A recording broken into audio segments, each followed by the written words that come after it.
it can't be him either. And I'm left with aliens. I'm left with aliens. I don't have another. My reasoning is at 10 years old. There's nothing else to reason. It has to be aliens. And so at this point, it's in the street. It does that half circle, right? And goes out to the street.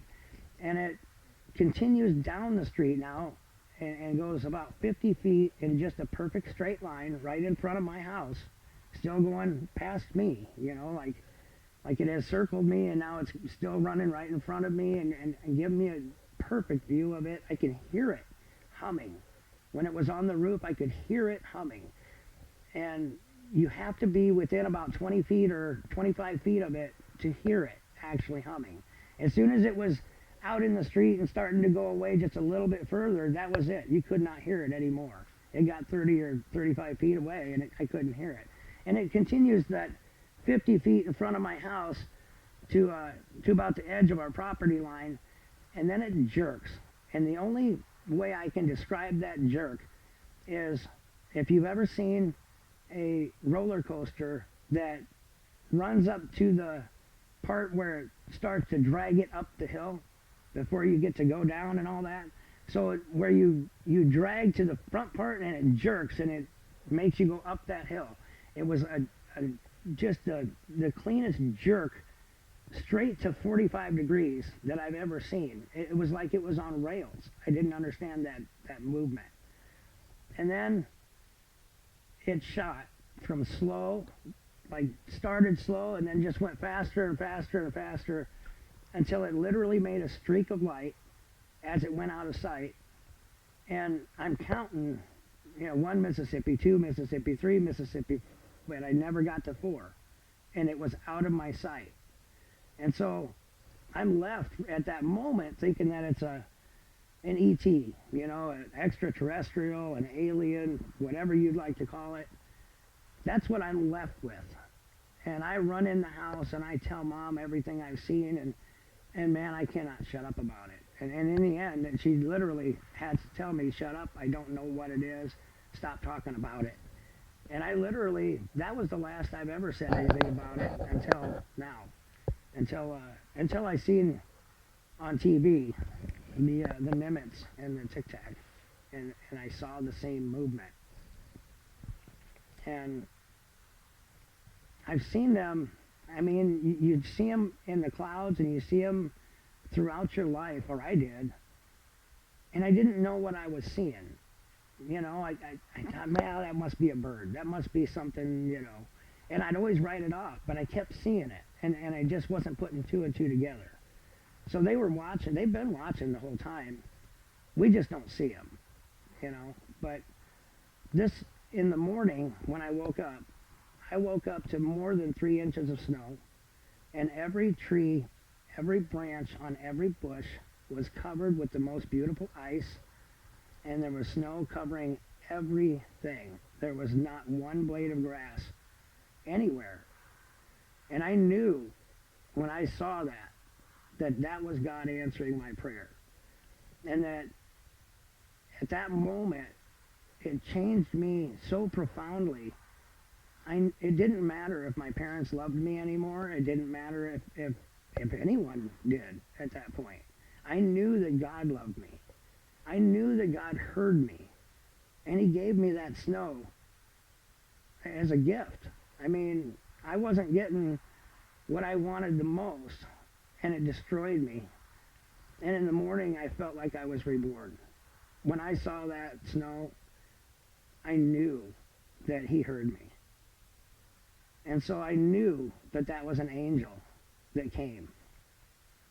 And I've seen now, since the Nimitz, I've been experimenting a little bit with lasers and with frequencies and other things that I've learned that they use, that the angels use, and they will come and investigate. And I'm not sure that's always a good thing, but they're there. And if you look up and pray, literally just pray to God with emotion and ask Him to show you, to send an angel over that would light up just so you could have some reassurance and so that you would know that somebody's watching over you that loves you. 9 times out of 10, he has literally sent me an angel within a few minutes that goes right in the place I've asked, and it lights up, and then it goes dark to nothing. They're not airplanes. These are crafts. And the only reason they're coming is because I prayed. That God is the one that hears me.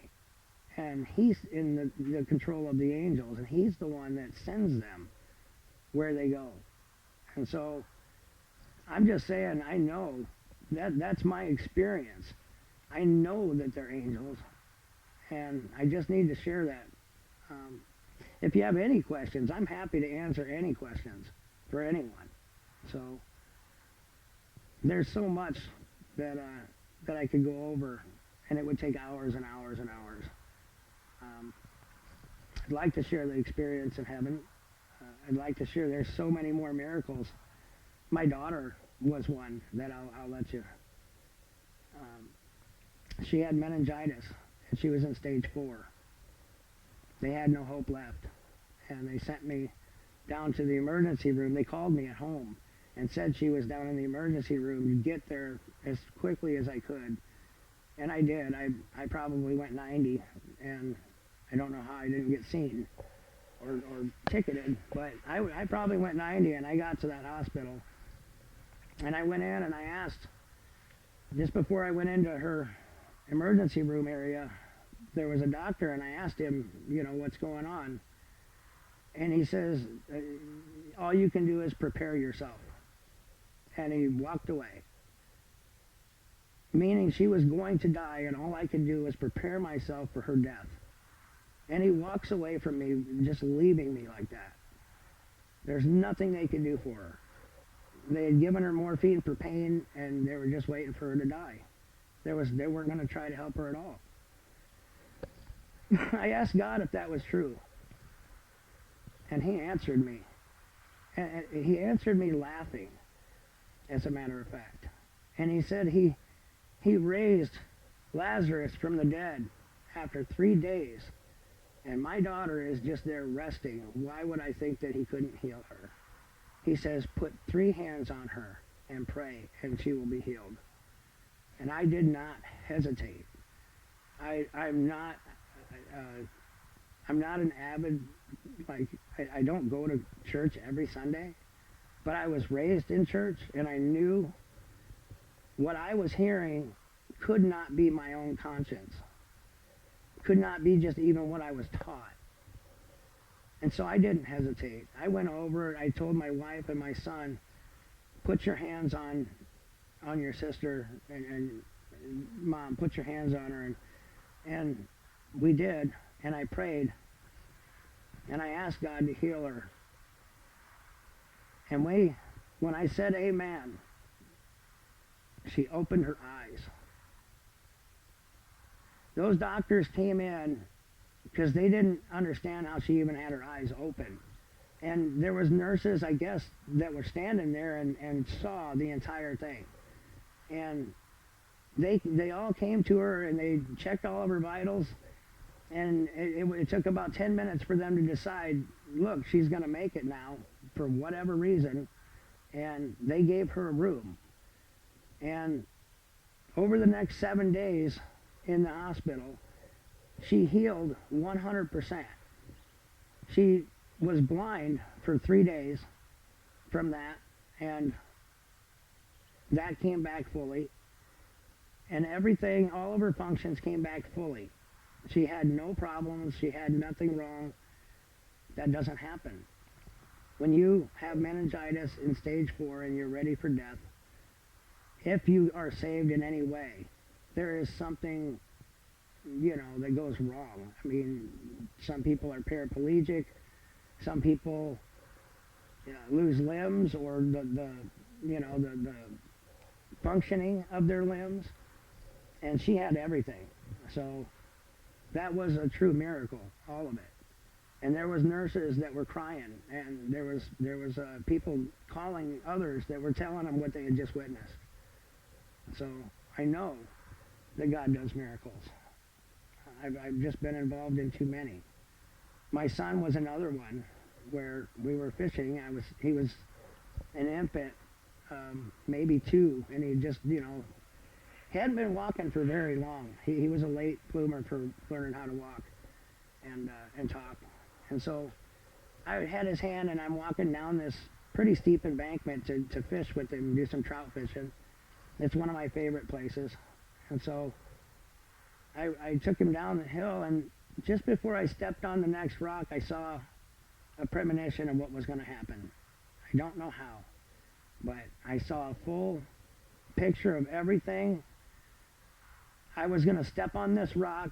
It was going to make me slip, and I was going to flip over head over heels and break my neck in between these other boulders where I would land, and my son would be pulled down, and his face would literally be smashed onto this very jagged rock, and it was going to drive into his head. I mean, he was not going to survive this either.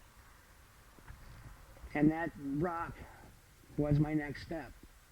And I did slip.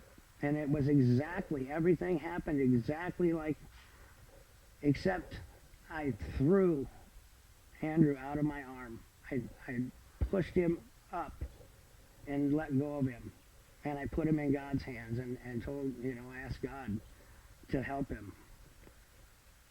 And I tumbled, and my head went between the 2 rocks, but because I had both of my hands now, I was able to save myself. And when I got up from that, I looked up, and I see my son caught in like a Russian push-up at a fraction of an inch, I guess, a millimeter, just from his forehead and nose hitting that boulder. And he's like upside down, going downhill, but in a push-up, and he's caught at the rock. And even the bobble of going up and down would have, it was impossible for his head to stop where it stopped. There had to be an angel that caught him and held his head from striking that rock. He did not have one scratch. When I picked him up, I ran up that hill, and when I picked him up, I put my hand between his head and that rock to make sure that when I picked him up, it didn't let his head go down, from just picking up. Then the head would maybe go down and still hit the rock a little bit. It was that close, so I knew I had to put my hand in between there. So that was another miracle that I witnessed. And there's more and more, but I'm going to leave you there, and I just want you to know the angels are real. God is real. Heaven is actually there. It is real also. And the angels are doing their job that God gave them. You will see those lights in the sky. They're not an airplane. They're not anything that you would know. They don't blink normally. They're just a really bright light, and sometimes you'll see them become really bright and stay bright for 5 or 10 seconds, and then they'll go back to actually black, where I won't even see them the rest of across the sky. So it just turns on, and that's just for you to see, to encourage you and give you hope and let you know that not only are the angels real, but God is real also, and He is with you, and He loves you. And so thank you guys for your time. I appreciate it. Bless you.